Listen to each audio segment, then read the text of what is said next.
Ascension అంటే విస్తరిస్తున్న మన చైతన్యం. మనం ఎరుకతో ఉన్నప్పుడే మన చైతన్యం విస్తరిస్తుంది.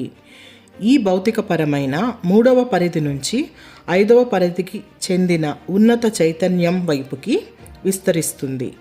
అది ఎలా అంటే మనలో ఉన్న అంతర్గతంగా ఉన్న భయాలు, సంశయాలు గల తక్కువ స్థాయి ప్రకంపనలు మన సాధనల ద్వారా తొలగిపోయినప్పుడు మన ప్రకంపనలు ఉన్నత స్థాయికి చేరుకుంటాయి. భౌతికపరమైన ఈ శరీరము స్ఫటిక కాంతి శరీరంగా మారే ప్రక్రియే అసెన్షన్ అంటే. ఈ భౌతిక శరీరం కాంతి శరీరంగా మారాలంటే ఎంతో శక్తిని మరియు కాంతి సంకేతాలని తీసుకోవలసి ఉంటుంది. మనం ప్రేమమయంగా మారవలసిన అవసరం ఉంటుంది.